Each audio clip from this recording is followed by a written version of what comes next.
നമസ്കാരം. എം.ആർ. അജിത് കുമാറിന് vigilance clean chit നൽകിയിരിക്കുകയാണ്. കേരളത്തിലെ പൊതുജനങ്ങളെല്ലാം ഇത് പ്രതീക്ഷിച്ചിരുന്നതാണെങ്കിലും അതുതന്നെ സംഭവിച്ചു. എം.ആർ. അജിത് കുമാറിന് അനധികൃത സ്വത്ത് സമ്പാദനം ഉൾപ്പെടെയുള്ള അദ്ദേഹത്തിനെതിരെയുള്ള ആരോപണങ്ങളെന്നേ പറയാൻ പാടുള്ളൂ. കാരണം രാഷ്ട്രീയ നേതാക്കളും മുതിർന്ന ഉദ്യോഗസ്ഥരും സമൂഹത്തിൽ പിടിപാടുള്ളവനും സ്വാധീനമുള്ളവനും അധികാരമുള്ളവനും ഒക്കെ കുറ്റകൃത്യം ചെയ്താൽ അതിനെ ആരോപണമെന്നേ പറയാൻ കഴിയുള്ളൂ. അതായത് പകൽ പോലെ വ്യക്തമായ തെളിവുകൾ കൺമുന്നിലുണ്ടെങ്കിലും അതിനെ ആരോപണമെന്ന് മാത്രമേ പറയാവൂ. നമ്മളെപ്പോലെയുള്ള സാധാരണക്കാരാണ് എന്തെങ്കിലും ഒരു കുറ്റകൃത്യം ചെയ്തു എന്ന് ഒരു തെറ്റ് ചെയ്തു എന്ന് ആരെങ്കിലും ആരോപിച്ചാൽ അത് കൊടും കുറ്റകൃത്യമാണ്. ഇത് കേരളത്തിലെ പൊതുസമൂഹം ഒന്ന് മനസ്സിലാക്കണം. അപ്പോൾ എം.ആർ. അജിത് കുമാറിന് ക്ലീൻ ചിറ്റ് നൽകിയിരിക്കുകയാണ് വിജിലൻസ്. പിന്നെ എന്തിനായിരുന്നു ഈ അന്വേഷണം എന്നൊക്കെ ചോദിച്ചാൽ അത് മാധ്യമങ്ങളുടെയും പൊതുസമൂഹത്തിൻ്റെയും ഒക്കെ കണ്ണിൽ പൊടിയിടാൻ. ഇനി ഒരൊറ്റ കാര്യം മാത്രം എടുക്കാം. എം.ആർ. അജിത് കുമാറിൻ്റെ അനധികൃത സ്വത്ത് സമ്പാദനത്തെക്കുറിച്ചുള്ള കാര്യം മാത്രം എടുക്കാം. അദ്ദേഹം ഒരു വീട് 4000 സ്ക്വയർ ഫീറ്റിലധികമുള്ള ഒരു വീട് നിർമ്മിക്കുന്നത് തിരുവനന്തപുരം നഗരത്തിൻ്റെ ഹൃദയഭാഗത്തുള്ള കവടിയാർ കൊട്ടാരത്തിനടുത്തുള്ള സ്ഥലത്താണ്. അവിടെ ഏകദേശം 80 ലക്ഷം രൂപയോളം ഒരു സെന്റിന് വിലയുണ്ടാകുമെന്നാണ് പറയപ്പെടുന്നത്. അങ്ങനെയാണെങ്കിൽ 22 സെന്റ് സ്ഥലമാണ് എം.ആർ. അജിത് കുമാറിന് ആ ഭാഗത്തുള്ളത്. അതിൽ 10 സെന്റ് അദ്ദേഹത്തിനും 12 സെന്റ് അദ്ദേഹത്തിൻ്റെ ഭാര്യ സഹോദരനുമാണെന്നാണ് വയ്പ്. അങ്ങനെയാണെങ്കിൽ പോലും ഈ 10 സെന്റിന് പോലും 80 ലക്ഷം രൂപ വെച്ച് 8 കോടി രൂപ. പിന്നെ അവിടെ നിർമ്മിക്കുന്ന വീട്, അവിടെ ഖനനം ചെയ്യാൻ പാടില്ല എന്ന ഒരു ചട്ടം ഉണ്ടായിരിക്കുകയാണ്. ആ ചട്ടങ്ങളെല്ലാം കാറ്റിൽ പറത്തിക്കൊണ്ട് അവിടെ ഈ കെട്ടിടം നിർമ്മിക്കാനായി അവിടെ പൈലിങ്ങും മറ്റും നടത്തിയത്. അതൊന്നും ചോദിക്കാനോ പറയാനോ ഒന്നും ആരും ഉണ്ടായില്ല. അന്ന് പി.വി. അൻവർ ഈ വെളിപ്പെടുത്തൽ നടത്തിയതിനു പിന്നാലെ മാധ്യമങ്ങളെല്ലാം അവിടെ എത്തി ഈ ദൃശ്യങ്ങളൊക്കെ എടുത്ത് മാധ്യമങ്ങളിലൂടെ കാണിച്ചിരുന്നു. അതിനുശേഷം പിന്നീട് ഒന്നും തന്നെ സംഭവിച്ചിട്ടില്ല. പക്ഷേ അനധികൃത സ്വത്ത് സമ്പാദനത്തിൽ പോലും കൃത്യമായ ഈ ഒരു തെളിവുകളുള്ള അനധികൃതമായ സ്വത്ത് സമ്പാദനത്തിൽ പോലും എം.ആർ. അജിത് കുമാറിന് വിജിലൻസ് ക്ലീൻ ചിറ്റ് നൽകിയിരിക്കുകയാണ്. അദ്ദേഹം ഇപ്പോൾ ADGP ആണ്. ഒരു പോലീസ് ഉദ്യോഗസ്ഥൻ്റെ അദ്ദേഹത്തിൻ്റെ സർവീസിലെ മുഴുവൻ കാലാവധി എടുത്താൽ പോലും അദ്ദേഹത്തിൻ്റെ കിട്ടിയ ശമ്പളത്തെക്കുറിച്ച് നമുക്കൊന്ന് കണക്ക് കൂട്ടി നോക്കാവുന്നതേ ഉള്ളൂ. കേരളത്തിലെ ആർക്കും അത് കണക്ക് കൂട്ടി നോക്കാം. ഇതുവരെയുള്ള സർവീസിനിടയിൽ അദ്ദേഹത്തിന് എത്ര രൂപ ശമ്പളം കിട്ടിക്കാണുമെന്ന്. ആ ശമ്പളം ഉപയോഗിച്ചാൽ പോലും അദ്ദേഹത്തിന് ഇത്തരം ഒരു ഭൂമി വാങ്ങാനോ അവിടെ ഒരു വീട് നിർമ്മിക്കാനോ കഴിയില്ല. അതിനും വായ്പ എടുത്തെന്നൊക്കെയാണ് പറയുന്നത്. അതിൻ്റെ രേഖകളൊക്കെ ഈ വിജിലൻസ് അധികൃതരെ കാണിച്ചു എന്നും പറയപ്പെടുന്നു. എന്തോ ആയിക്കോട്ടെ, ഇനി വായ്പ എടുത്തെങ്കിൽ തന്നെ അത് തിരിച്ചടയ്ക്കാനായി അതിൻ്റെ ഒരു സോഴ്സ് ഉണ്ടാകണമല്ലോ. അദ്ദേഹത്തിൻ്റെ ഈ ശമ്പളം കൊണ്ടോ അദ്ദേഹം വിരമിക്കുമ്പോൾ കിട്ടുന്ന ആ പണം കൊണ്ടോ ഈ തുക തിരിച്ചടയ്ക്കാൻ കഴിയുമോ? അതും കേരളത്തിലെ ജനങ്ങൾ ചിന്തിക്കണം. പക്ഷേ അവിടെയും എം.ആർ. അജിത് കുമാറിന് ക്ലീൻ ചിറ്റ് നൽകുകയാണ് ചെയ്തത്. അപ്പോൾ എന്തിനാണ് ഈ വിജിലൻസും ഈ പറയുന്ന കേരള പോലീസും അതിൻ്റെ അന്വേഷണവും ഒക്കെ? ഒന്ന് ചിന്തിച്ചു നോക്കൂ.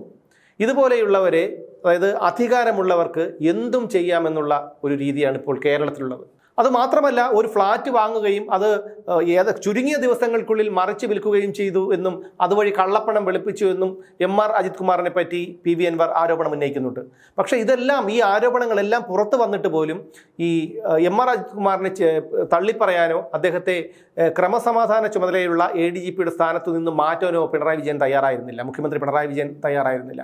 അതിനുശേഷം പല തലങ്ങളിൽ നിന്നും, രാഷ്ട്രീയത്തിൽ നിന്ന് പോലും, സ്വന്തം പാർട്ടിയിൽ നിന്ന് പോലും എതിർപ്പുകൾ അതിശക്തമായി ഉയർന്നു വന്നതോടെ ഒരു താൽക്കാലികമായിട്ടാണെങ്കിലും അദ്ദേഹത്തെ ADGP സ്ഥാനത്ത് നിന്ന് മാറ്റിയത്. പിന്നീട് അദ്ദേഹത്തെ ഇപ്പോൾ വീണ്ടും അദ്ദേഹത്തിന് സ്ഥാനക്കയറ്റം നൽകിയിട്ടുണ്ട്. ഇന്നിപ്പോൾ പുതിയ വാർത്ത പുറത്തു വന്നിരിക്കുന്നത് അദ്ദേഹത്തെ വിജിലൻസ് എം.ആർ. അജിത് കുമാറിന് ക്ലീൻ ചിറ്റ് നൽകിയിരിക്കുന്നു എന്നുള്ളതാണ്. അപ്പോൾ ഇവിടുത്തെ നിയമവും കോടതിയും പിന്നെ അന്വേഷണവും ഒക്കെ സാധാരണക്കാരന് വേണ്ടി മാത്രമുള്ളതാണ്. സാധാരണക്കാരൻ എന്തെങ്കിലും ഒരു തെറ്റ് ചെയ്താൽ, നമുക്കറിയാം എത്രയോ സാധാരണക്കാരെ ഈ പോലീസ് കസ്റ്റഡിയിൽ മരണപ്പെട്ടു പോയിരിക്കുന്നു. എത്രയോ പേരെ പോലീസ് ഇതുപോലെ ക്രൂരമായ പീഡനങ്ങൾക്ക് ഇരയാക്കി കൊലപ്പെടുത്തിയിരിക്കുന്നു. എത്രയോ പേരെ കള്ളക്കേസുകളിൽ കുടുക്കി അവരുടെ ജീവിതം തന്നെ നശിപ്പിച്ചിരിക്കുന്നു. ആ കഥകളൊക്കെ നമ്മളിൽ പലർക്കും അറിയാം. പല പത്രങ്ങളിലൂടെയും മറ്റും നമ്മളിത് കണ്ടതാണ്, നമ്മൾ പലപ്പോഴും വായിച്ചറിഞ്ഞിട്ടുള്ളതാണ്. അപ്പോൾ അധികാരമുള്ളവൻ എന്തുമാകാം. ഇവരൊക്കെ ഇത്തരം പ്രവൃത്തികൾ ചെയ്യുമ്പോൾ ഈ ഇരകളുടെ ജീവിതം, അവരെ ചുറ്റപ്പറ്റി ജീവിക്കുന്ന അവരുടെ കുടുംബാംഗങ്ങളുടെ ജീവിതം, ഇതൊക്കെ പിന്നീട് എന്താകുമെന്ന് നമ്മൾ ആരും ചിന്തിക്കുകയുമില്ല. പക്ഷേ എപ്പോഴും ചിന്തിക്കുന്നത് ഇതുപോലെയുള്ള വലിയവരെ പറ്റിയാണ്. സമൂഹത്തിൽ ഉന്നത നിലകളിൽ ജീവിക്കുന്നവരെ പറ്റിയും അധികാരമുള്ളവരെ പറ്റിയുമാണ്. അവർക്കൊക്കെ എന്തും ചെയ്യാമെന്നതാണ് അവസ്ഥ. ഈ മുഖ്യമന്ത്രി പിണറായി വിജയനെതിരെ തന്നെ എന്തെല്ലാം ആരോപണങ്ങൾ ഉയർന്നു വന്നു. ഇതുവരെ എന്തെങ്കിലും നടപടികൾ ഉണ്ടായിട്ടുണ്ടോ? ഇല്ല. അതുപോലെ പൊളിറ്റിക്കൽ സെക്രട്ടറിയായ P. ശശി, അദ്ദേഹത്തിനെതിരെ 2 സ്ത്രീ പീഡന പരാതികളും ആരോപണങ്ങളും ഒക്കെയാണെന്ന് ഉയർന്നു വന്നത്. പാർട്ടിയിൽ നിന്ന് തന്നെ പുറത്താക്കപ്പെട്ട ആളാണ് പി ശശി. അദ്ദേഹം പൂർവാധികം ശക്തിയോടെ അയാളെ തിരിച്ചെടുത്തു. ഇപ്പോൾ മുഖ്യമന്ത്രിയുടെ പൊളിറ്റിക്കൽ സെക്രട്ടറി സ്ഥാനത്തിരിക്കുകയാണ്. പി ദിവ്യ, അങ്ങനെ എത്രയോ മുതിർന്ന ഉദ്യോഗസ്ഥർ, ഉന്നത ഉദ്യോഗസ്ഥർ, രാഷ്ട്രീയ നേതാക്കൾ, അവർക്കൊന്നും ഇതുവരെ അവർക്കൊന്നും യാതൊരു കോട്ടവും ഉണ്ടായിട്ടില്ല എന്നുള്ളതാണ്. കോട്ടം ഉണ്ടായതൊക്കെ ഇവിടുത്തെ സാധാരണക്കാരന് മാത്രമുള്ളതാണ്. എന്തായാലും വിജിലൻസ് എം.ആർ. അജിത് കുമാറിന് ക്ലീൻ ചിറ്റ് നൽകും എന്നു തന്നെയാണ് നമ്മളെല്ലാവരും പ്രതീക്ഷിച്ചിരുന്നത്. അതുതന്നെ സംഭവിച്ചു. പക്ഷേ കേരളത്തിലെ പൊതുസമൂഹത്തിന് ഈ പറയുന്ന വിജിലൻസിനോടും പോലീസ് സംവിധാനത്തോടുമുള്ള ഒരു വിശ്വാസം നഷ്ടപ്പെട്ടിരിക്കുന്നു എന്നുള്ളത് ഒരു യാഥാർത്ഥ്യം കൂടിയാണെന്ന് തിരിച്ചറിയണം. ഓരോ ജീവിതവും ഓരോ കഥകളാണ്, വേറിട്ട കഥകളുടെ ഒരു കൂട്ടായ്മ.